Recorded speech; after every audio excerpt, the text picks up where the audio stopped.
हाँ। Forces of changes. इस chapter में हम लोग मॉडर्न पीरियड पढ़ रहे हैं। हिस्ट्री को स्टडी की सुविधा के लिए 3 भागों में बांटा गया है: एंशिएंट पीरियड, मेडिवल पीरियड और मॉडर्न पीरियड। प्रत्येक पीरियड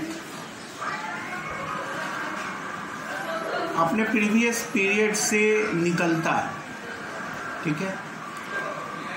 ऐसी कौन सी प्रोसेस है जिसके कारण मेडिवल पीरियड से हम लोग मॉडर्न पीरियड की तरफ गए हैं? कौन से परिवर्तन के कारक हैं? जब समाज में व्यापक परिवर्तन हो जाता है और वो परिवर्तन दूसरे से काफ़ी भिन्न होता है, पहले से काफ़ी भिन्न होता है, तो हम कहते हैं कि एक नए एज की शुरुआत हुई। तो कौन कौन से ऐसे कारक हैं, फैक्टर हैं? What were the forces that were responsible for the changes that characterized the modern age? They were the Renaissance, the Industrial Revolution, the American and French Revolution, and nationalism. Most of these forces of change began in Europe and then spread across the world. India too was greatly influenced by these forces. तो पहला कारण Renaissance. Renaissance was a movement that started in the 14th century in Italy and lasted till the 17th century. Renaissance means rebirth. Renaissance एक French word है जिसका मतलब होता है rebirth. Rebirth का मतलब फिर से जन्म लेना भी होता है, लेकिन यहाँ फिर से जन्म लेना नहीं होगा। यहाँ मतलब होगा कि फिर से पढ़ने लिखने की इच्छा जगना। ग्रीक आर्ट, लिटरेचर, साइंस को पढ़ने की इच्छा जो मेडिवल एज में लोगों में दब गई थी, क्योंकि मेडिवल एज में चर्च का प्रभाव लोगों पर ज़्यादा था। चर्च लोगों से अलग तरह से सोचने के लिए मना करते थे। जैसे चर्च कहता था कि पृथ्वी स्थिर है और सूरज ही उसके चारों तरफ घूमता है। लोग अगर इस पर कोई एक्सपेरिमेंट करना चाहे, लोग चर्च से अलग कुछ बोलना चाहे, तो उन्हें डराया धमकाया जाता था। लेकिन 14th सेंचुरी में एक व्यापक परिवर्तन हुआ। लोगों के मन में लोगों ने फिर से ग्रीक के आर्ट और लिटरेचर, साइंस को पढ़ा और उनके भीतर कॉन्फिडेंस आया। लोगों ने कहा कि हम सुनी सुनाई बातों पर विश्वास न करके बल्कि एक्सपेरिमेंट के द्वारा प्रकृति में, नेचर में घटने वाली घटनाओं को समझेंगे, तभी हम उसे मानेंगे। तो इस तरह की सोच जो लोगों में आई, उसको हम लोग रेनेसां कहते हैं या रिबर्थ कहते हैं।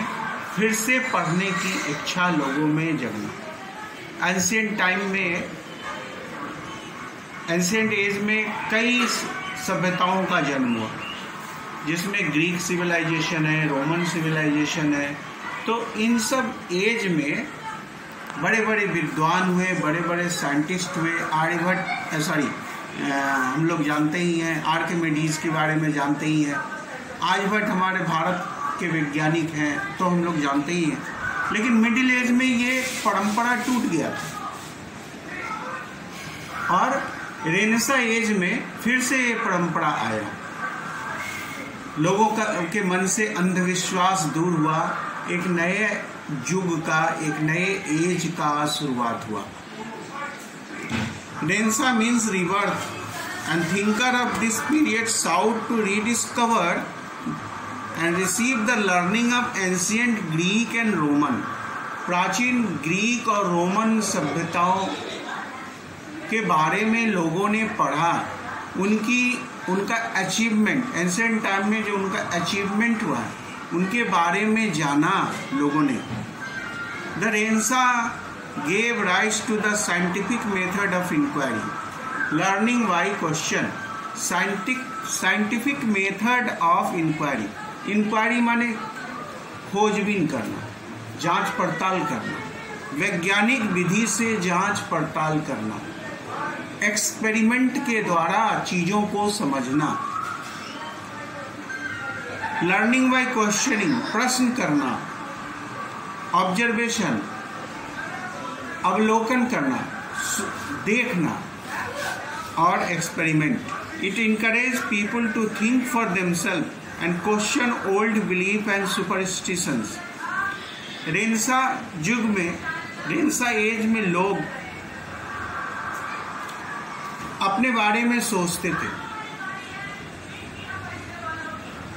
क्वेश्चन ओल्ड बिलीफ, पुरानी परंपराओं पर प्रश्न चिन्ह, उंगलियां उठाते थे। पुरानी परंपराएं जो अवैज्ञानिक हैं, जैसे उस समय लोग कहते थे पृथ्वी चपटी है,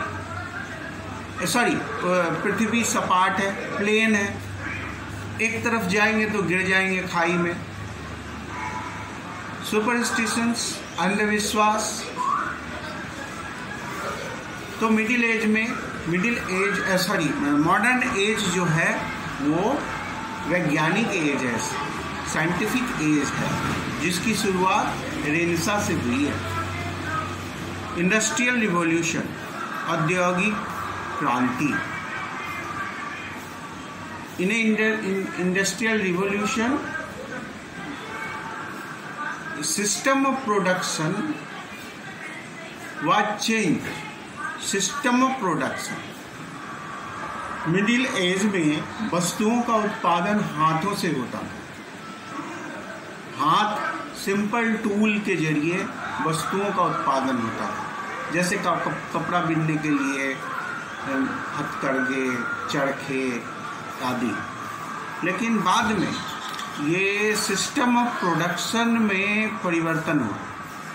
the industrial revolution was an economic revolution that started in Britain around 750. Explorers, खोज करने वाला, Vasco D gamma, Columbus had already discovered sea route to the east and to the America in the 15th and 16th century. Sea route,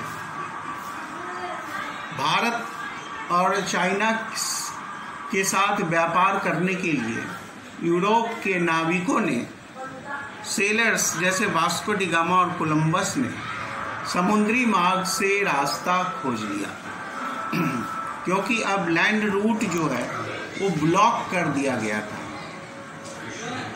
Constantinople में तुर्क लोगों का अधिकार हो जाने के बाद वो रास्ता अब व्यापार के लिए सुरक्षित नहीं था। This led to the expansion of trade. व्यापार में बढ़ावा मिला। As the demand of more product grew, वस्तुओं का उत्पादन में बढ़ोतरी हुई। Old domestic system of artisan working at home with simple tool was replaced by factory system.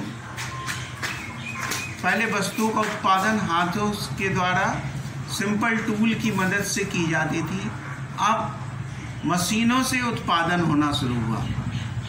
इसके कई अच्छे और खराब परिणाम हमारे सामने आएंगे। That's all.